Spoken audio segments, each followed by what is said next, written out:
Hello friends, मी स्वप्नील अग्रवाल. आज मी तुम्हाला लॅग्रेंजेस mean value थेरमचे statement व जॉमेट्रिक सिग्निफिकन्स व त्या रिलेटेड एक्झाम्पल आज पाहणार आहोत. ओके, तर आता आपण एलएमव्हीटी म्हणजेच लॅग्रेंजेस मीन व्हॅल्यू थेरमचे स्टेटमेंट नक्की काय आहे ते पाहूया. Okay, if y equal to f of x is a real valued function defined on close interval a b such that first condition बघा, f of x is continuous on close interval a b. Second condition, f of x is differentiable on open interval a b. Then there exist at least one point C belongs to open interval AB such that f of B minus f of A upon B minus A equal to f dash C. Okay, Rolls theorem मध्ये पण आपण घेतलं की त्यामध्ये 3 condition होती. तर काय 2 condition जसं रोल्स थेरम मध्ये पहिलं 2 आहेत तसंच इथं पण आहे, फक्त तिसरी कंडिशन इथं एलिमेंट मध्ये नाहीये. या 2 कंडिशन सॅटिस्फाय होत असतील तर असा एक पॉइंट तो कशामध्ये पाहिजे की ओपन इंटरवल ए बी मध्ये की सच दॅट ही कंडिशन काय असणार आहे, सॅटिस्फाय असणार आहे. ओके, हे काय सांगतो लॅग्रेंजेस मीन व्हॅल्यू थेरमचं स्टेटमेंट. ओके, आता या स्टेटमेंटचा वापर करून जॉमेट्रिक सिग्निफिकन्स काय सांगतो ते आपण पाहूया. ओके, प्रथम आपण डायग्राम व्यवस्थित काढून घेतली. X axis, y axis. Okay, एक कर्व काढला y equal to f of x. ठीक आहे, मग x इक्वल टू ए आणि x equal to b close interval a b मधला घेतला. ठीक आहे, मग ड्रॉ काढले डायग्राम. ठीक आहे, मग त्यानुसार we draw the curve y equal to f of x and take the points. हा पॉइंट काय असणार आहे, एक्स ऍक्सिसचा काय ए आणि y इक्वल टू काय एफ ऑफ एक्स. मग एफ ऑफ ए हा काय असेल ए एफ ऑफ ए आणि हा काय असेल b f of b. Okay, on the curve. Then slope of chord a b. Okay, a b chord join केलेला आहे. ठीक आहे, तर त्याचा स्लोप काय असणार आहे, आपल्याला त्यांचे कार्टेशियन कोऑर्डिनेट्स माहित आहे. मग y2 minus y1 upon x2 minus x1 म्हणजे f of b minus f of a upon b minus a. हे काय झालं, आपला slope of chord a b झाला. ठीक आहे, सिन्स आपल्याला माहिती आहे लॅग्रेंजेस मीन व्हॅल्यू थेरम काय सांगतो की f dash c equal to काय सांगतो f of b minus f of a upon b minus a. Okay, ठीक आहे, पण स्लोप ऑफ कॉर्ड पण काय आपल्याला f of b minus f of a upon b minus a. Okay, मग therefore RHS दोन्हीचं काय सेम आहे, त्यामध्ये therefore f dash c equal to काय असणार आहे, slope of chord a b. ठीक आहे, मग त्यानुसार आपण काय सांगू शकतो की this shows that the tangent to the curve. F dash c म्हणजे डेरिव्हेटिव्ह म्हणजे त्याला टँजंट असणार आहे. Okay, this shows that tangent to the curve y equal to f of x at the point x equal to c is parallel to the काय असणार, parallel to the chord a b. का, कारण f dash c equal to काय, slope of chord a b. Okay, म्हणजे लॅग्रेंजेस mean value थेरमचा वापर करून geometric significance काय सांगतो की f dash equal to slope of chord a b. ठीक आहे, आपण आता लॅग्रेंजेस मीन व्हॅल्यू थेरमचं स्टेटमेंट व जॉमेट्रिक सिग्निफिकन्स पाहिलेलं आहे. आता त्यावरील एक्झाम्पल पाहूया. जसे रोल थेरमचं एक्झाम्पल पाहिले त्याच पद्धतीनं एलएमव्हीटीचे एक्झाम्पल आहेत. ओके, फर्स्ट एक्झाम्पल पाहूया आपण. Verify LMVT for the function f of x equal to log x on close interval 1e. Okay, ठीक आहे, आपल्याला फंक्शन दिलेलं आहे. हे दिलेलं फंक्शन एलएमव्हीटीचं थेरम सॅटिस्फाय व्हेरीफाय करतो का ते पाहिजे. त्या अगोदर आपणास पहिल्या 2 कंडिशन सॅटिस्फाय होतात का ते अगोदर पाहावे लागतील. ओके, मग given f of x equal to log x जो फंक्शन आहे ते लिहून घेतलं. पण आपणास माहिती आहे we know that every logarithmic function is always continuous also differentiable on its domain. Okay, logarithm function is always differentiable आणि काय असतो, कंटिन्युअस असतो. त्यामुळे पहिली कंडिशन काय, f of x is continuous on close interval 1e आणि second condition मध्ये satisfy होते f of x is differentiable on open interval 1e. Thus all the conditions of LMVT are satisfied. मग असा एक पॉइंट घ्यायचा at least c belongs to open interval 1e such that काय असेल, f of e minus f of 1 upon e minus 1 equal to f dash c. मग आपल्याला इथं काय फाइंड करायचं आहे, जसं रोल थेरम नुसारच कसं एक्झाम्पल सोडतो त्याच पद्धतीने आपल्याला काय फाइंड करावं लागेल, सी. आणि तो सी ओपन इंटरवल 1 मध्ये जात असेल तर एलएमव्हीटी काय होतो, व्हेरीफाय होणार. ओके, आणि जात नसेल तर ए लिमिट व्हेरीफाय होणार नाही. ओके, तर पाहूया आपण एफ ऑफ बी म्हणजे बी आपला ई आहे आणि ए काय 1 आहे. ओके, ठीक आहे, मग त्यात पुट केलेलं आहे. मग ठीक आहे, पण एफ ऑफ एक्स काय आपलं लॉग एक्स, मग एफ ऑफ ई काय असणार log E minus f of x काय लॉग एक्स, मग एफ ऑफ 1 काय असणार लॉग 1 अपॉन बी मायनस आहे म्हणजे e minus 1 equal to f dash c. ठीक आहे, लॉग ई काय असतो 1 मायनस लॉग 1 काय असतो 0 upon e minus 1 equal to f dash c, म्हणजे एफ डॅश सी काय मिळाला 1 अपॉन ई मायनस 1. त्याला इक्वेशन नंबर 1 म्हटलेलं आहे. ठीक आहे, पण now f of x equal to काय आहे log x implies f dash x काय असणार आहे 1 अपॉन एक्स, मग एफ डॅश सी काय असणार आहे एक्सच्या ठिकाणी काय घेतलं सी, मग f dash c equal to काय असणार आहे 1 upon c. Okay, f dash c ची व्हॅल्यू इक्वेशन नंबर 1 मध्ये पुट केली. Therefore equation 1 becomes 1 upon c equal to 1 upon e minus 1. मग सी ची व्हॅल्यू काय मिळाली आपल्याला ई मायनस 1. ओके, पण ई ची व्हॅल्यू माहिती आहे आपल्याला 2.7183, मग 2 मायनस 7182 मायनस 1 किती येणार 1.7183. 1 ई मध्ये जाणार आहे का जाणार ऑब्विसली. ओके, त्यामुळे c equal to e minus 1 belongs to open interval 1 e, thus LMVT is verified. Okay, म्हणजे f of x equal to log x x belongs to open interval 1 e verify होतोय, LMVT theorem verify होतोय त्या फंक्शनसाठी. Okay, ठीक आहे, next example आपण पाहूया. Next example परीक्षेला विचारलं आहे. Verify LMVT for f of x equal to x plus 1 upon x x belongs to close interval 1-3. Okay, मग ठीक आहे, मग पहिल्या दोन कंडिशन सॅटिस्फाय होतात का अगोदर ते पाहून घेऊया. Given f of x equal to x plus 1 upon x तिरकस गुणाकार केला x square plus 1 upon x square plus 1 polynomial function आहे, एक्स पण काय पॉलिनॉमियल फंक्शन आहे, म्हणजे जे पूर्णपणे काय f of x upon g of x हे काय झालं आपलं रॅशनल फंक्शन झालेलं आहे. ओके, आणि रॅशनल फंक्शन इज ऑलवेज काय असतं कंटिन्युअस आणि डिफरन्शिएबल असतं, कारण हे दोन्ही पण काय आहेत पॉलिनॉमियल पण आहेत. ओके, त्यामुळे hence it is continuous on close interval 1-3 and differentiable on open interval 1-3.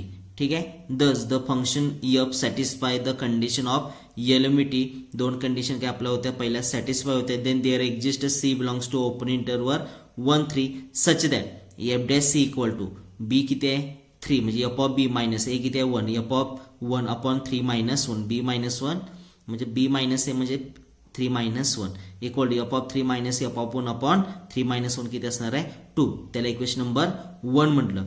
मग आता आपण एफ डॅश सी फाइंड करून घेऊया आणि सी हा ओपन इंटरव्हल 1-3 मध्ये जातोय का ते पाहूया. ओके, ठीक आहे, now f of x equal to काय दिले आपल्याला x plus 1 upon x implies f of 1 find करून घेऊया. एफ ऑफ 1 इक्वल टू एक्सच्या ठिकाणी 1 पुट करा 1 प्लस 1 अपॉन 1 म्हणजे 1 प्लस 1 किती आलं 2, मग एफ ऑफ 1 किती मिळाला 2. अँड एफ ऑफ 3 एक्सच्या ठिकाणी 3 पुट करा 3 plus 1 upon 3 equal to 3 into 3 9 9 plus 1 10 10 upon 3 f of 3 काय मिळालं आपल्याला 10 upon 3. Now f of x काय एक्स प्लस 1 अपॉन एक्स, मग त्याची डेरिव्हेटिव्ह घेऊया म्हणजे f dash x equal to x derivative with respect to x काय असणार आहे 1 आणि 1 अपॉन एक्सचे डेरिव्हेटिव्ह काय असणार आहे मायनस 1 अपॉन एक्स स्क्वेअर, म्हणजे एफ डॅश एक्स काय मिळाला आपणास 1 minus 1 upon x square implies एक्सच्या ठिकाणी काय पुट करूया सी पुट करूया म्हणजे implies f dash c equal to काय असणार आहे 1 minus 1 upon c square. Okay, f dash c मिळाला, एफ ऑफ 1 मिळाला, एफ ऑफ 3 मिळाला, त्या व्हॅल्यू सगळ्या इक्वेशन 1 मध्ये पुट करून घेऊया. Equation 1 becomes 1 minus 1 upon c square equal to f of 3 काय 10 अपॉन 3 मायनस एफ ऑफ 1 काय 2 अपॉन 2. ओके, ठीक आहे, मग इक्वल टू तिरकस गुणाकार करा 3 into 2 6 10 मायनस 6 4 4 अपॉन 3 अपॉन 2 म्हणजे किती आलं बे के बे बेदुनी 4 म्हणजे काय येणार आहे 2 अपॉन 3 मिळालं. ओके, ठीक आहे, मग 1 minus 1 upon c square R H S ला घ्या 2 अपॉन 3 एल एच एस ला म्हणजे काय आलं 1 upon c square equal to 1 minus 2 upon 3 तिरकस गुणाकार करा 3 minus 2 1 1 upon 3. Okay, 1 upon c square किती मिळालं 1 अपॉन 3 म्हणजे सी स्क्वेअर किती मिळाला 3 मिळाला. ओके, मग सी काय मिळाला plus minus root 3 but C equal to minus root 3 घेतलं तर तो ओपन इंटरव्हल 1-3 मध्ये जाणार आहे का नाही, कारण की इथं सगळे पॉझिटिव्ह आहेत आणि इथं मायनस, त्यामुळे c equal to minus root 3 तरी जाणार नाहीये. मग c equal to root 3 positive घेतलं रूट 3 म्हणजेच किती येणार आहे 1 पॉईंट समथिंग येणार आहे. ओके, ठीक आहे, मग तो ऑब्व्हियसली ओपन इंटरव्हल 1-3 मध्ये जातोय, त्यामुळे therefore c equal to root 3 belongs to 1-3 hence LMVT is satisfied for c equal to root 3. Okay, म्हणजे सी इक्वल टू रूट 3 साठी दिलेलं फंक्शन काय होतंय एलिमिटी सॅटिस्फाय करतोय. ओके ठीक आहे. नेक्स्ट एक्झाम्पल पाहूया आपण. हे एक्झाम्पल खूप वेळा परीक्षेला विचारलेलं आहे 4 मार्काला. तर पाहूया आपण हे एक्झाम्पल. Verify LMVT for the function f of x equal to x into x plus 4 ब्रॅकेटचा square x belongs to close interval 0-4. Okay मग जे दिले ते फंक्शन लिहून घेतलं. Given f of x equal to x into x plus 4 bracket square is polynomial function. Okay therefore it is continuous. का? कारण polynomial function आहे. कारण एक्सपांड केलं आणि इंटू एक्सनं मल्टिप्लाय केलं तर तो काय येणार आहे ऑब्विसली पॉलिनॉमियल येणार आहे. त्यामुळे it is continuous on close interval a b and differentiable on open interval 0-4. Close interval 0-4 आणि इकडं open interval 0-4. Okay thus the function f satisfy the condition of LMVT. एलिमिटीच्या 2 कंडिशन सॅटिस्फाय होत असेल तर असा एक पॉईंट घ्यायचा ते there exist c belongs to open into 0-4 such that की ही कंडिशन सॅटिस्फाय करते तो point. Okay such that f dash c equal to f of 4. कारण बी किती आहे 4 आहे आणि ए किती आहे 0. F of 4 minus f of 0 upon 4 minus 0. Therefore f dash c equal to f of 4 minus f of 0 upon 4 minus 0 होते 4. Okay त्याला equation number 1 म्हटलं. ठीक आहे आता आपल्याला काय फाइंड करावं लागेल एफ ऑफ 4 एफ ऑफ 0 आणि एफ डॅश सी फाइंड करावं लागेल. फाइंड केल्यानंतर ते इक्वेशन नंबर 1 मध्ये पुट करून घेऊया. Okay now f of x equal to x plus x into x plus 4 bracket square. Okay f of 0 into 0 plus 4 bracket square 0 into something 0 म्हणजे f of 0 काय मिळाला 0 अँड एफ ऑफ 4 काय मिळतोय एक्सच्या ठिकाणी 4 पुट करा 4 इंटू 4 प्लस 1 4 8 चा square 64 into 4 256. F of 4 काय मिळालं 256. नाव आता एफ डॅश एक्स फाइंड करून घेऊया. ओके मग त्या अगोदर ते मल्टिप्लाय एक्सपान्शन करून मल्टिप्लाय करून घेऊया. D by d x of x into x plus 4 bracket square काय असतो x square plus 8x plus 16. Okay आणि परत एक्स आत मल्टिप्लाय करून घेऊया. D by d x of x cube plus 8x square plus 16x. आता त्याचं डेरिव्हेटिव्ह घेऊन घेऊया. ओके एक्स क्यूबचं derivative 3x square plus x स्क्वेअरचं derivative 2x 2 into 8 16x plus 16xचं डेरिव्हेटिव्ह 16. ओके त्यामध्ये देअरफॉर एफ डॅश सी काय असणार एक्सच्या ठिकाणी काय घ्यायचं सी पुट कर. Therefore f dash c equal to 3c square plus 16c plus 16. Okay ठीक आहे मग त्या f dash c f of 0 f of 4 च्या व्हॅल्यू इक्वेशन 1 मध्ये पुट करून घेऊया. Therefore equation 1 become 3c square plus 16c plus 16 equal to f of 4 किती मला 256. एफ ऑफ 0 काय मला 0 मायनस 0 अपॉन 4 256 अपॉन 4 64. ओके मग 3c square plus 16c 16 minus 64 minus 48 equal to 0. आता आपल्याला काय फाइंड करायचं सी फाइंड करायचं आणि तो सी ओपन इंटरवल 0-4 मध्ये जातोय का ते बघायचं. ओके म्हणजे जे फॅक्टर पडतात का नाही पडत मग इथं काय यूज करावं लागेल मायनस बी प्लस मायनस अंडररूट मध्ये बी square minus 4ac upon 2a. तो फॉर्म्युला इथे यूज केला.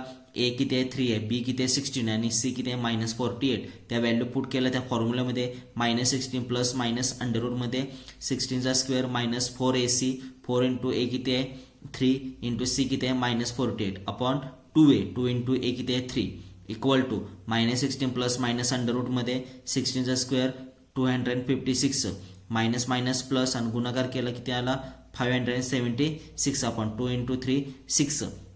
Therefore c equal to minus 16 plus minus underroot मध्ये यांचा फॅक्टर पाडले ऍडिशन केले फॅक्टर पाडले म्हणजे किती येणार आहे 64 into 13 upon 6 equal to minus 16 plus minus 64 square रूटच्या बाहेर आलो 8 root 13 upon 6. Okay therefore c equal to सीच्या व्हॅल्यू 2 मिळाले एकदा प्लस आणि एकदा मायनस 16 प्लस 8 रूट 3 अपॉन 6 और c equal to minus 16 minus 8 root 3 upon 6. पण सी इक्वल टू इथे बघा इथं मायनस 16 आणि इथं पण मायनस मायनस मायनस चे ऍडिशन येणार आहे परत मायनस येणार आहे पण ते इथं मायनसचे ऍडिशन मायनस येते ते 0-4 मध्ये जाणार आहे का नाही म्हणजे ही तर c equal to minus 16 minus 8 root 13 upon 6 ही व्हॅल्यू 0-4 मध्ये जाणार आहे का नाही. आता ही जाते का ते पाहूया. Okay now c equal to minus 16 plus 8 root 13 upon 6 equal to minus 16 plus 8 root 13 म्हणजे किती येणार आहे 3.61 कारण 3चा स्क्वेअर किती आहे 9चा पुढे आणि 16च्या आधी म्हणजे किती येणार आहे 3 पॉईंट समथिंग म्हणजे 3.61 upon 6 equal to -16 plus 8 into 3.61 किती येणार आहे 28.88 अपॉन 6. मग therefore c equal to -16 plus 28.88 ची व्हॅल्यू किती येणार आहे 12.88 अपॉन 6 आणि डिवाइड केल्यानंतर किती येणार आहे व्हॅल्यू 2.147. जातोय का 04 मध्ये ऑब्विसली जातोय. 2.147 belongs to open interval 04. Hence the LMVT is verified for c equal to 2.147 belongs to 04.